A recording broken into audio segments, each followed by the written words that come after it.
What's up, everybody? Welcome to episode 221 of the Cheesy Controller Podcast. I'm your host, Anton LaPlatte. Joining me, as always, we have the Mecha Stardew Valley, Chris Montalbano. Resident Evil 4 is only getting 10s on 10s on 10s.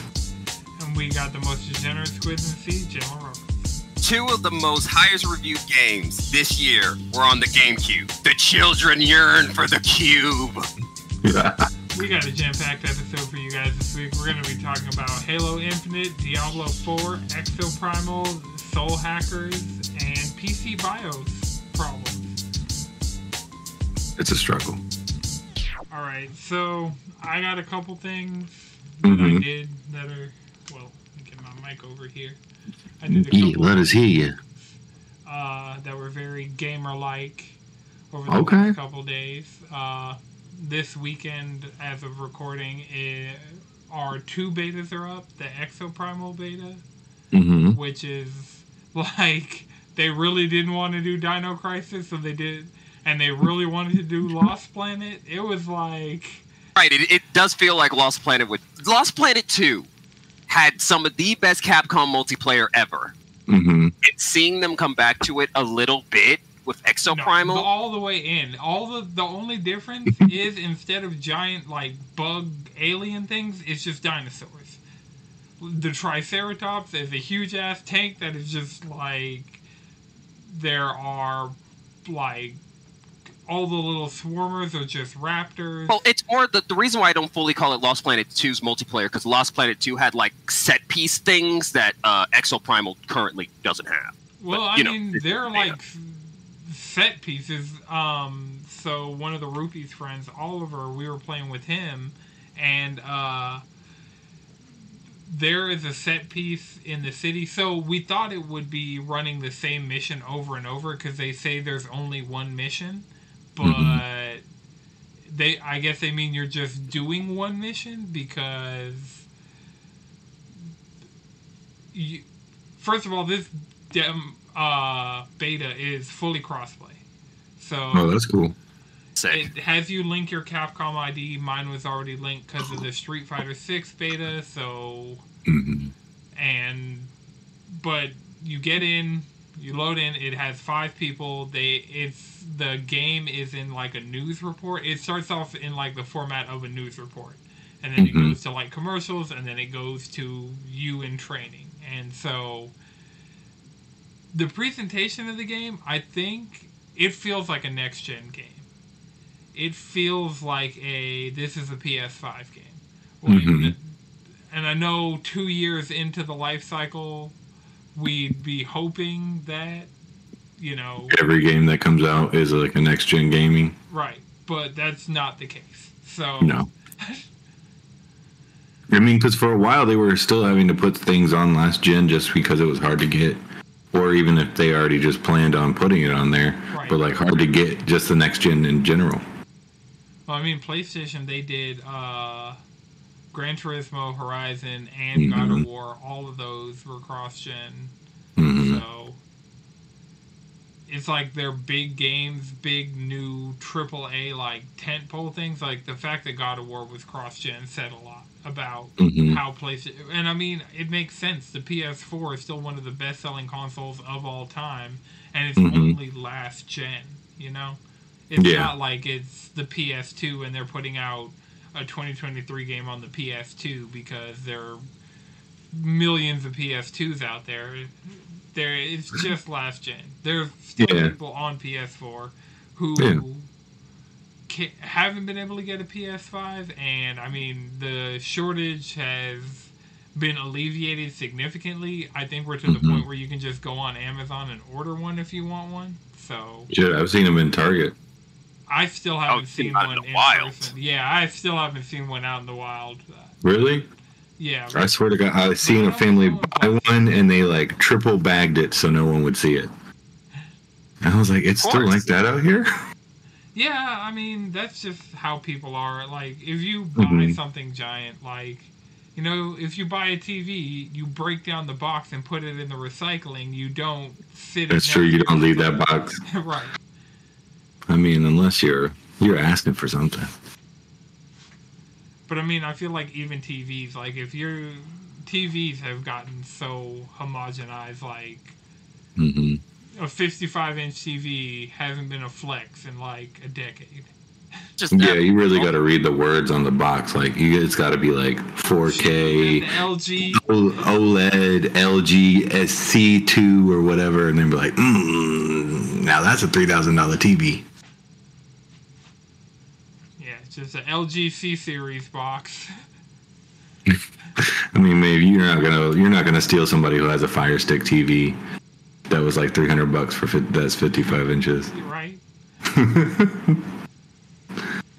But yeah, so the Exoprimal beta, in my opinion, like maybe it's because I was playing with Jawan, and back on PS3, the Lost Planet 2 demo on PS3 was one of the few multiplayer demos, and we would run that mission over and over. Like, it was a daily thing of running the Lost Planet 2 demo. And then I got Lost Planet 2, and it just didn't have the same kind of magic because, like, it was way later on in the player base. Like, it was a dead game by the time I got it, so a lot of the... Like, it was a magical time. It was a magical time being on that. Like, there's straight up the Monster Hunter, that mission in Monster Hunter where you're on that sand boat going through and you have to fight that monster. Yeah. That is in Lost Planet 2 multiplayer. Yeah, Lost Planet 2 is just like, what if we made a Monster Hunter game for the West? And it was like... Honestly, I need Lost Planet 1 gameplay because it had the best... It was the best use of the concept. You know, you're trying to find resources while not freezing to death. Mm-hmm. But the multiplayer was just... Ooh, that multiplayer. And I think you should try out Exoprimal. Like, if you want to, we could hop in the Discord later on today, and because it's cross-platform, you could load it up on your Xbox or your PC. It's just an open beta. It's all you need is a Capcom ID, and if you don't have a Capcom ID by now, you're probably going to need one in the near future. I probably have a Capcom ID. Very near future. So... yeah, I definitely recommend Exoprimal. Like, Darren wasn't super hot on it after the first beta, but this beta we have what seems like all the suits at our disposal. So I switched immediately to the samurai tank. I was like, oh, tank. I was like, whatever, assault, whatever. I kind of looked at those characters, and then it's like tanks, and I'm like, all right. Krieger. Krieger's now my main, because the Krieger, he's just like a Gundam, and his main weapon is just a Gatling gun that shoots for a really long time before you have to vent the heat. So... tight. Really cool. 5-player, which is surprising. Like, you know, we were having... 4-player was the standard for a while, then Destiny came out, we dropped down to 3-player, becoming the standard, and like Apex and stuff like that. And then, so now it's a nice surprise when we get 4-player games, but Exoprimal is 5-player lobbies. So it's like the 3 of us could hop on, and then we still have 2 free slots if anybody else on any other platform wants to hop in. So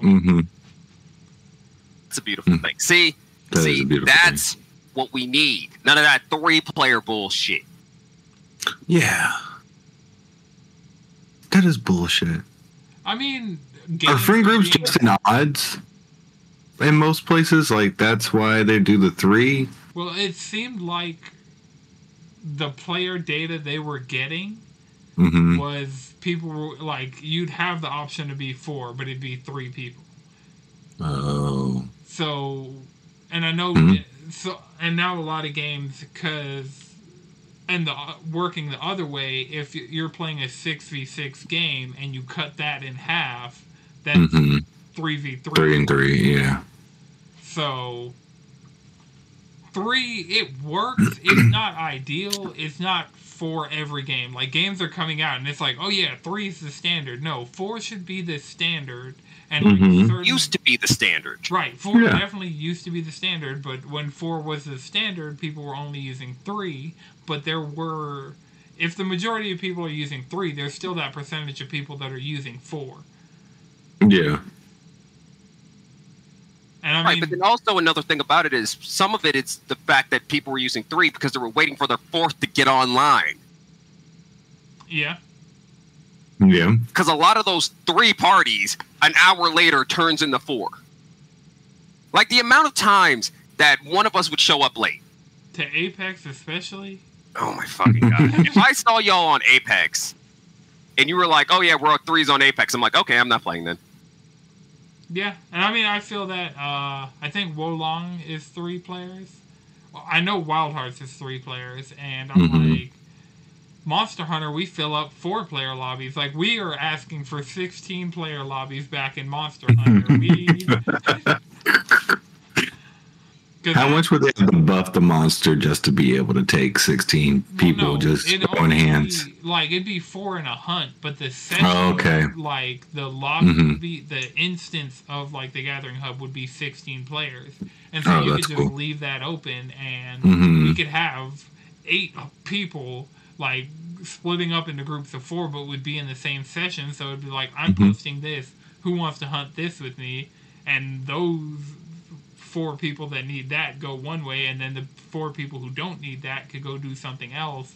And like, that's cool. Yeah, World and Iceborne, and I know it'll come back in whatever the next Monster Hunter is, but having that just ability to have those bigger lobbies, just especially in Monster Hunter, made a huge difference. Like, we notice it missing in Rise. We notice that the max in the lobby is 4. Like, a hunt being 4, that's completely fine. There's only been one monster. There was only one monster in World, which was the Safi Jiva fight, which you would need 4 hunts of 4 because everybody's like hitting checkpoints along a collective bar, and so as you go in the hunt, you hit whatever checkpoint, and then everybody's hunting the same thing at the same time, but not like in one. It's 4 groups of 4 doing the hunt. Yeah, and that was cool. But I mean, also I could see them like not doing that again. I mean, it's not a necessary thing. It was cool, but it was, parts of that were gimmicky. Like, they've actually reworked the fight now that, like, Iceborne's relatively dead. Like, I mean, people are still playing Iceborne. I've realized anytime you hop on any Monster Hunter game throughout all of time, you're going to find someone still hunting SOS flare, and you'll get a full party of hunters. Pro tip, stay up till like 2, 3 in the morning, and then the Japanese players are just on like there's no tomorrow. Nice. Twitter and like Japanese video game lobbies post 1 a.m. Eastern are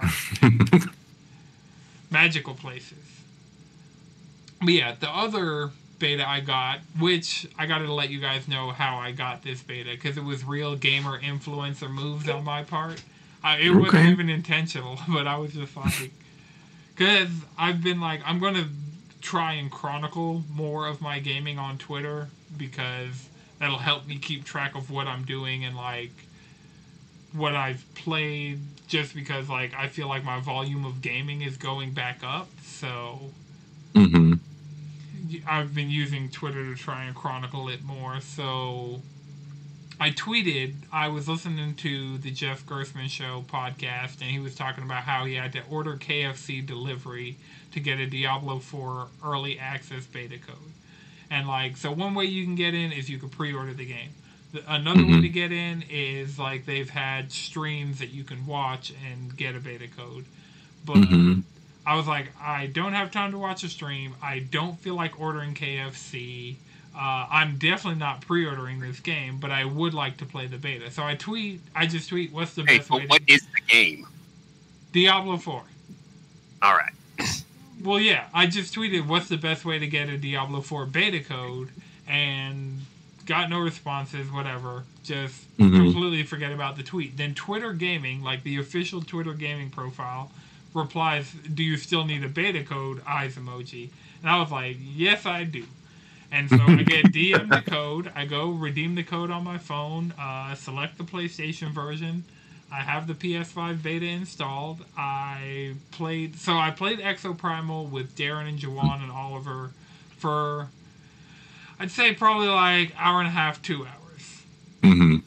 And then moved on to Diablo 4, and with Diablo 4 played about 5 levels in, like the cutscenes, you can tell that they put a lot of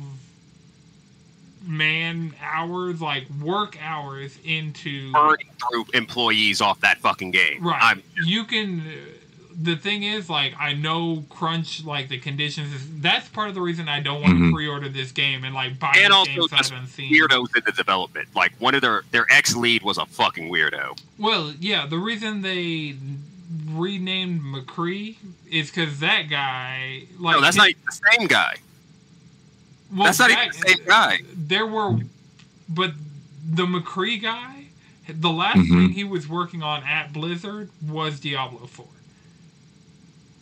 In a lead position. So there were other guys, like every time there's a story about anything that happened during development of Diablo 4, it's like, yo, fuck Blizzard. Mm-hmm. So I was like, I didn't want to pre-order the game, buy it sight unseen, because there are things I'll do that with. 16, I already bought it. Like, 16's paid for. Sunbreak on PlayStation, paid for. Like, these things, and while I've already played Sunbreak and I know it's good, on Switch, I hadn't played Sunbreak and I bought it sight unseen, so... Diablo 4. You can tell that they were working their employees to the fucking bone. And while that's horrible and that's terrible, the results you're getting are a highly polished video game in the, like, Blizzard Entertainment presents, and then, like, the kind of cutscenes that ensue, and, like, the cinematics, and just, like, even going down to, like, it has that, like, when you think of old school Blizzard, when you detach the, like, Blizzard games from, like, all the, like, other thing about stuff. it is, like, Blizzard being like that has been an open secret for the past decade. Yeah, and I'm not saying, like, Hearthstone, like, the developers of Hearthstone are gone, the developers of Overwatch are gone, the developers, like, all of these people, like, all of the people that were names at Blizzard that even someone like you or I would know from following their games or just following the games industry in a positive way, all of them are gone. And I mean, that's kind of like the sad reality of, like, watching this studio that was once, like, the gold standard of, like, what a game studio could be. Like, watch them turn into what, like, Respawn. Even, like, Respawn's lost so many of their, like, key talent to time, and it's sad to see it happen so consistently in the industry. But, you know, hopefully these people who are leaving these studios because of poor work conditions are founding studios with better working conditions for their employees. Like, all these smaller studios and all of these, like, more independent game studios that are cropping up, hopefully, like, their goals, learning from working on Overwatch and getting completely burnt out and then, like, leaving the Overwatch team, and the ex-DICE devs are fucking working on a new game. Fucking, they got a shooter coming out soon. Well, yeah, I mean, that's cool. That has been the industry for a while now. Because we're getting now, I wish I could think of a game that is these people made this, and that... Finals. That's what it's called, the Finals. That's the ex-DICE dev games. And when does that come out? I want to say it had a closed beta a week ago. Okay. So, well, yeah, these are on this year. But yeah, I think I'm gonna stick with Diablo, play some more of the beta today, and probably get to level 20, because there'll be a wolf pup that you get for for getting level 20 in the beta, so I'm going to try and at least get there. I'm already level 5, already started my skill tree. You can tell there was a lot of time and a lot of feedback from Diablo 3 for this. Also, the thing with Diablo 3 is that the biggest problem with Diablo 3 in the first place was built around the cash shop.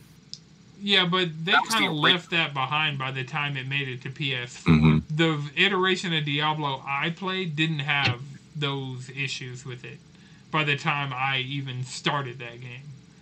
Well, really what I'm trying to hit at is that the real thing that's going to decide if this game's actually going to be decent or not is how they're going to monetize it throughout. Oh, season passes, battle passes, all that shit. Right, you but remember, already we're still coming off Diablo Immortal. I've played the game. What it's going to be is your daily challenges, your battle pass level, your in-game item shop, your like skins and armor and stuff that is on the battle pass that you're buying tiers. That's all of that shit.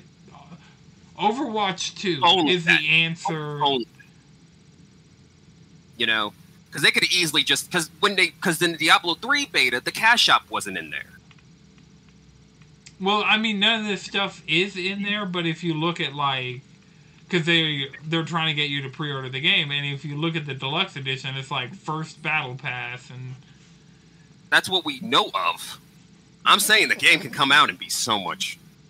The monetization can come out and so much worse. Well, I mean, I personally am not going to be in a rush. I'm going to wait until that game's in a good state. Good state. I'll get that game when it's $20.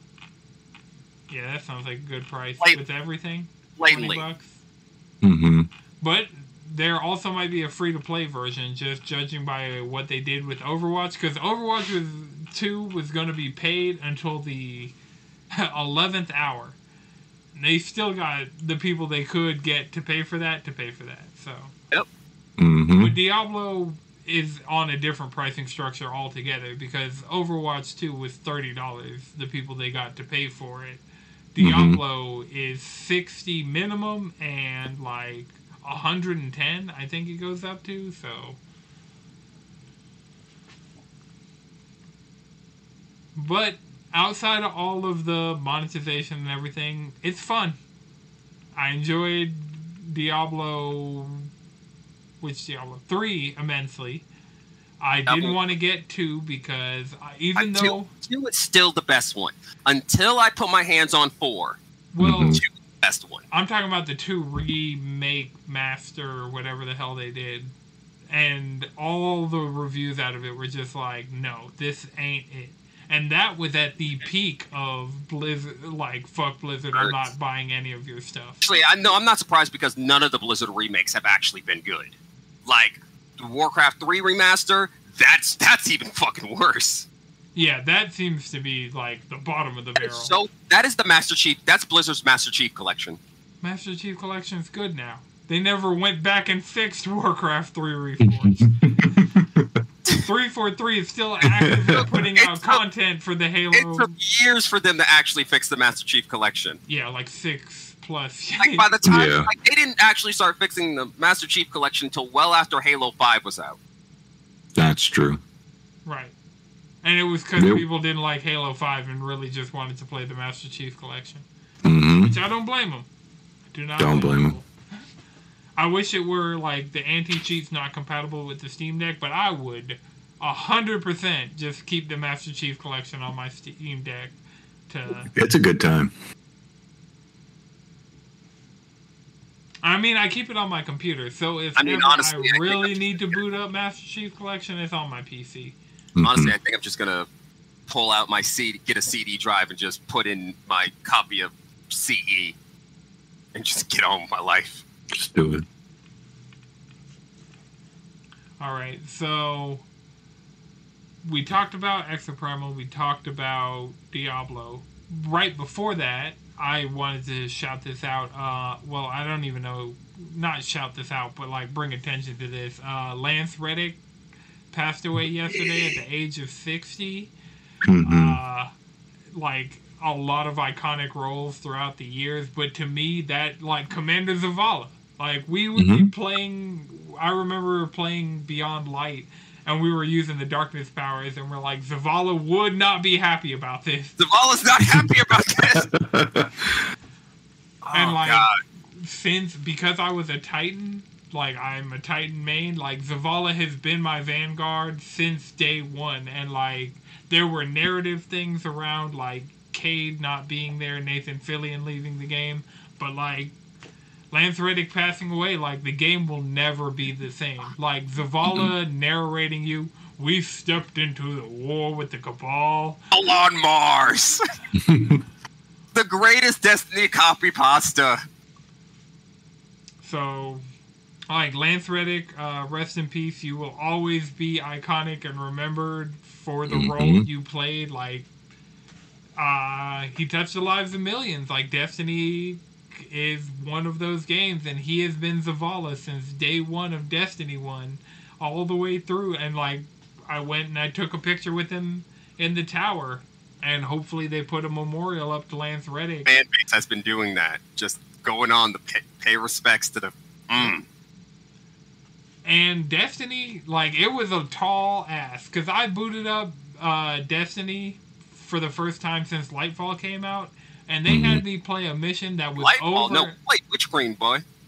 No, not Witch Queen. No, we played Witch Queen. This is... Oh, wait, no. Wait, you said you booted it up since Lightfall came out. Wait, yeah, okay. For the first time since Lightfall came out, Lightfall's the newest expansion. They had me do a mission where I got strand powers. I played an hour of that campaign, just straight up, for free, because I couldn't do anything else until I finished that campaign. They introduced new enemy types. I got my light level up over the course of the mission. It was a whole ordeal to make it to the tower. Because I know Destiny, like, every time you load in, there's usually, like, a quest that they give you to kind of, like, onboard you into whatever's going on right now. And because it's a big expansion out, they're like, yeah, we're going to blow up this ship. Like, you're jumping through open space, and Callus's World Eater ship is flying below you towards the Traveler. Like, cool. That's shit. Cool. Like, yeah. There, I'd say... You know, it's free. Hop on and do that first mission. Because it's just there and it's really high quality. Like, you can tell that... The raid is so pretty. The raid is so fucking pretty. See, I need to watch just, like, all the Destiny raids, like, in sequence. Because even when I'm serious about getting, like, able to do the raid... I take too long that even the people I start with get onto it and are able to do it. And, like, sure, we're probably overpowered for the old raids, but, like, now it'd be getting a group big enough to do it. And so I think I just need to sit down and watch the Destiny raids. The fact that the Traveler actually did something for the first time, like, legitimately did something. And it's like, this is pure life energy. Like, literally, fires out light and trees start growing in fucking space. It's so pretty. I wish, the plot was actually good. Right. And that's the thing. Like, they did this mission, but I know, right after this mission, the Lightfall expansion content falls apart until the raid. So I'm not trying to trudge through, because I was like, oh, yeah, I might want to check out the seasonal content, because the seasonal content seems good. Gameplay-wise, I hear it's sick, but it's like the actual story behind it is nonsense. Absolute. Actually, no. It makes sense. They're just major details they don't tell you. The real problem with it is that we go through this entire training arc for Strand instead of, focusing on the MacGuffin we're supposed to be dealing with. The Veil, right? The whole time it's like, Osiris gets there. I need to get to the Veil. Oh, you'll be all right. We're just gonna go over to our future city for 5 minutes. The Veil will still be there. Meanwhile, Callus is flying towards them. I need the Veil! This day, none of us actually know what the Veil is. Right. They just start name-dropping it. They're like, oh, Osiris found out he needed the Veil from Savathûn. No, Osiris found out from Savathûn. Callus found out from the Witness. Yep. And we found out from Osiris. who found out from Savathun. Right. Because Savathun took over Osiris. Bungie told us Savathun wasn't going to be a one-time boss, like she was going to be important to the plot for a while, and then all of a sudden we shot her down and haven't seen her again. Well, I mean, the reverberations of what happened with her, like, we're still actively dealing with. Like, we are only really one step removed, and Savathun is in the cutscene. Her. Because right after, like, literally the season after we dealt with her, the Witness showed up and dropped the Disciple on our ass. Because that was the raid that came out with the Witch Queen. We didn't even fight Savathun in the raid. She didn't even show back up. We were dealing with the Witness, and then he threw his first Disciple at us. Yeah.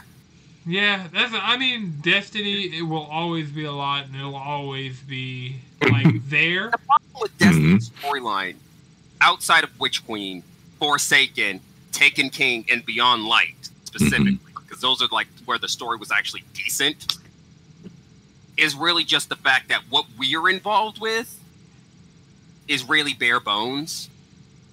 But everything else around it, like, if you're willing to read fucking lore entries for 17 hours, yeah, fucking sick.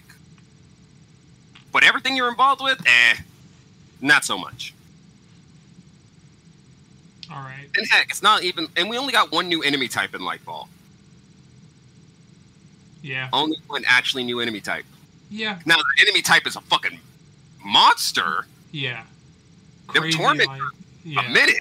They have suppression, ranged attacks, leading attacks. Yeah, they could straight up cancel your super if they feel like it. Yep. Those things are menacing. Got my super canceled straight up. Damn. And they're beefy. Mm-hmm. But it's like we got one new enemy type, a new subclass, like, and a lot of quality of life. I will say though, no new PvP maps. Gambit is still a bloated corpse in the water. Yeah, it's not I would not recommend this as the time anybody go back to Destiny. Like, I'd say if you want to, go play that opening mission for Lightfall. That seems cool, but don't put any money into the game, because the second you put money into the game is when the game's going to fall apart in your hands. And I mean, my big thing about Bungie is that you left Activision because you said that you were on too much of a time crunch, and then immediately put yourself on a 10-week seasonal model. It's like, bruh. Yeah. I'm not sure you actually got yourself any more time.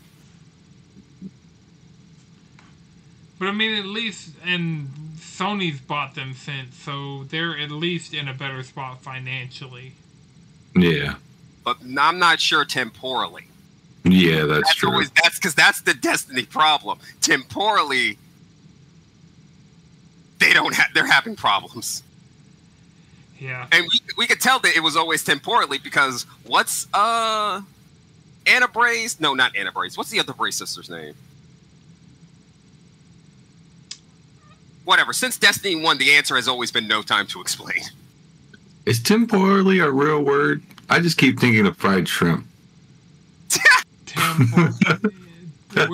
Not tempora, temporal. Like temporal. It's temporal. I wasn't pronouncing it right. But, yeah. So we talked a couple weeks ago, and probably last week, about how my Steam Deck just wasn't cooperating with me. Mm-hmm. And has it worked? Yes. Are you back? Halo Infinite definitely, like, I just saw a tweet in the middle of the night last night that, hey, Halo Infinite, because every couple days I would just hop on Twitter and type in Halo Infinite Steam Deck, and I'd see more and more people complaining about it. And then last night I saw the first tweet of it's fixed for the first time since Season 3 came out. So nice. I re-downloaded it, booted it up, logged in, everything worked. So I haven't gotten to play a match yet, but I couldn't even get to the main menu before, so progress. Baby steps. Right. The other thing I did is there's this Steam sale going on, and I got Persona 3 Portable and World of Final Fantasy Maxima for my Steam Deck. So I just have, a couple more JRPGs to throw on the pile. that lives on my Steam Deck. Mm-hmm.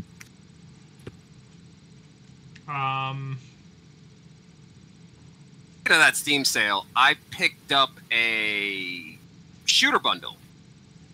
Nice. And I put 2 of them on my Steam Deck. They're all boomer shooters. I got Project Warlock, Iron Fury, Forgive Me Father, and Heat On. I have Heat On and Project Warlock on my Steam Deck. Yeah, and I mean, now having Halo Infinite back, like, I want to pick up and play, because that's what I did with my Steam Deck yesterday. Diablo had like a 30-minute queue for me to get in, and so I just left my console on, picked up my Steam Deck, played Vampire Survivors. That 30 minutes flew by. Diablo started making Diablo noises, and I was in there. Yo, Project Warlock actually looks pretty cool. The bundles, the 2 that I'm most excited to play are Heat On and Forgive Me Father. Because Forgive Me Father is basically, hey, instead of going to hell, what if we fought Lovecraftian nightmares? Oh, hell yeah. When did the sale end? The 26th. What day Ooh. is that? No, the 23rd. My mistake. The 23rd. Oh, that's what next? That's Thursday. Yeah, right before. Oh, hell yeah. Forgive Me Father looks dope. So, looks like those 2 pickups are going to be the extent of This is how much? The entire bundle for those 4 games was $38. Oh, that's good. Okay. Yeah, this is a must cop. Like, yeah, I love me some boomer shooters. Like, everyone who's complaining about shooters not being good clearly only plays like first person the legacy multiplayer games that aren't Counter-Strike and Valorant. Right. I don't know. I think shooters are in a really good spot on the console end, like between Call of Duty and Fortnite. I think on the complaints about, well, let's be 100 here. Most of the complaints about Call of Duty is the fact that, like, hackers. It's not even hackers. It's really mostly just the fact that you're not going to be matched with people worse than you most of the time. You're going to be on even planes most of the time. And Call of Duty is a game that around playing against people worse than you. Yeah, that's literally the only complaint I'm seeing from this game is like, so they're matching me with my own skill. Like, do I have to be like a professional gamer? It's like, no, dude, you're not. Like, you actually have to try, put in effort. Like casual people who like maybe play for 2 hours a day after they get off of work before like going to bed, chill, and not have to deal with your punk ass who literally has all the time in the world to play this one game. But then it's also like, if you want to just chill and play Call of Duty, play the fucking single player. This is why Call of Duties always need zombies. Yeah, I agree. I as a person who's played Call of Duty in the past, the single player and multiplayer just have two different feels. I do like the fact that like casual players can just casually come in and just like you're on the same playing level. You're not playing people who are like, because they're kids. Like kids do not have responsibilities. We know back in the day when we were kids, we would get to come home and you play video games. Like you didn't have. You're being matched with people of your skill level. Yeah, it's awesome. A lot of the perks of Call of Duty are kill streaks, i.e., playing against people worse than you. Yeah. So the moment you're playing on an even playing field, Call of Duty immediately feels a lot worse than it actually is. Yeah, I see that. Have either you played anything super interesting this week? I know there have been like... I spent this entire week trying to figure out why my computer was crashing. At first, just Final Fantasy 14, but then I like downloaded Cyberpunk because I was like, let me test this on a like way more graphical, like intense game, and that one was also crashing. And like going through and just Googling every possible problem and just doing everything and nothing working, and finally running into like some small Reddit user that was like, hey, is your BIOS out of date, or did that have a clean install? And I was like, I did just upgrade my computer and I didn't have internet when I was installing my BIOS, so I just upgraded the BIOS and now my computer's perfect. Okay. I was just like, that literally took me an entire week of just like troubleshooting. See, I wish I had time to do a week's worth of troubleshooting. But like, why it took me a week is because I would come home, have an hour before I have to make dinner. So I would do one thing and be like, oh, that didn't work. Okay, I'll come back to this tomorrow. So that was my gaming experience. They're fixable. Because, once you figure out the problem, it usually takes you, 30 minutes to fix. Yeah. It's just the restarting and the downloading and all that jazz that takes a little bit more time. All right, Jalen. Been playing more Soul Hackers 2. I'm trying to finish that game. I played SMT 5 again, and I was like, this is bullshit. It was pissing me off. And it's just because it's doing that thing that pissed me off in Wulong, where they'll have 2 boss fights back-to-back with no space in between to heal. Mm-hmm. And it's just like, it's really annoying. SMT 5 is pissing me off. I thought you liked your JRPGs to have teeth, Jalen. What happened? Yeah. Well, Persona's too easy. Currently, I'm sharpening my knife so I can get with the harder stabby. Just because it pisses me off doesn't mean I'm not going to stab it harder. Fair enough.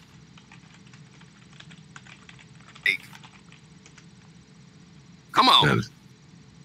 But I will say, design-wise, having 2 boss fights back-to-back like that is a bullshit, design. Mm-hmm. That's, the one thing that pisses me off. You're saying it's it's doing things convoluted to make things difficult and not being difficult. Right. On its own.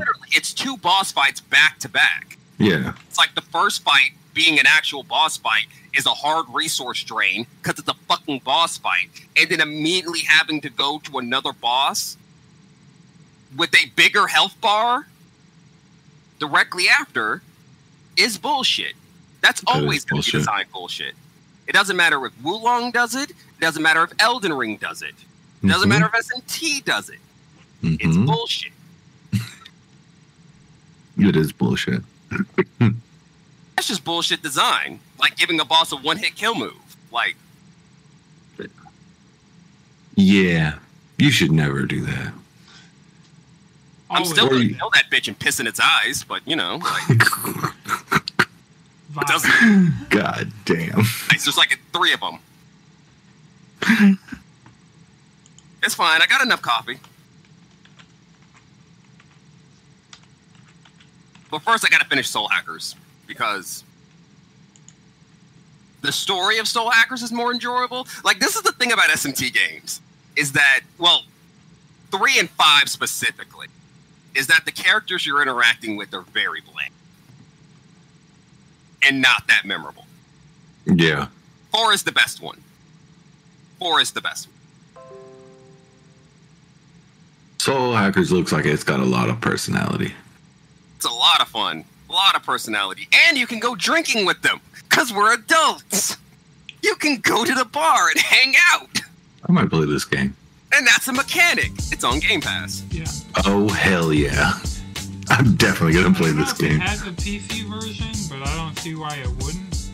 I'm just... Hey. It's on Steam, so... Oh. I wouldn't be surprised if it's on the PC version.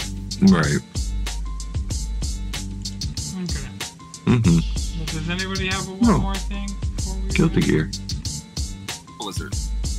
Fuck Blizzard? Fuck Blizzard. Yeah. And with it, definitely not paying over full price for Diablo. But I'm going to get my little wolf pup out of the beta, and I'll get to it eventually. Alright, until next time, you can follow us all collectively around the internet, cheesycontrollerpodcast.com. You can follow me on Twitter at Anton63X's. Chris, where can people find you? You can find me at Chef and Chris, but really hit up this Discord. Yeah, cheesycontrollerpodcast.com. Hit the Discord button. That's been my new, call to action. Yes, sir. Check me out on Table Cheese also. And Jalen, where can people find you? Bishop, but I'm acting ignorant in the Discord. All right. This has been No It's Good production. The video version is edited by Long Twisted Mind. The audio version is edited by Akumasanti. Until next time, keep it cheesy.